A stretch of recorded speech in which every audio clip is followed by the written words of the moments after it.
ते खड्डे मोठ्या प्रमाणात पडले आणि त्यावर आता खूप सोशल मीडियावर असं आहे, कनेक्टिंग लिंकवर जिथे कनेक्टर आहे तिथे 2 त्या ठिकाणी खड्डे आहेत, पण पूर्ण कनेक्टिंग लिंकवर खड्डे पडले आहेत वगैरे हे योग्य नाहीये।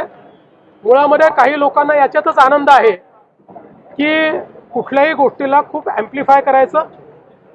आपल्याला कल्पना आहे कुठलंही काम झाल्यानंतर पहिला पाऊस जो असतो या पावसानंतर त्याच्यावर दुसरी लेयर येते, कारण त्या पावसामध्ये आपण त्याची ड्युरेबिलिटी टेस्ट करत असतो। त्या पावसामध्ये त्या ठिकाणी काय अडचणी येतील ते आपण टेस्ट करत असतो।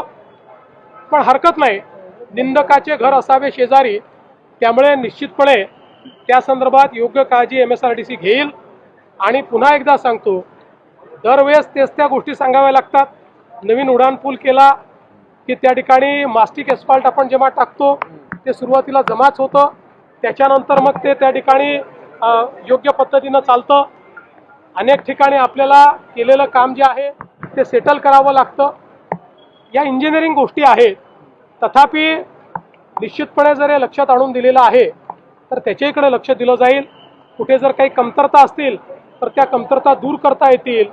पण देशातला सर्वात उंच पूल, देशातले सर्वात रुंद बोगदे, देशामध्ये डॅमच्या खाली बोगदा हे पहिल्यांदा आपण करून दाखवलेलं आहे।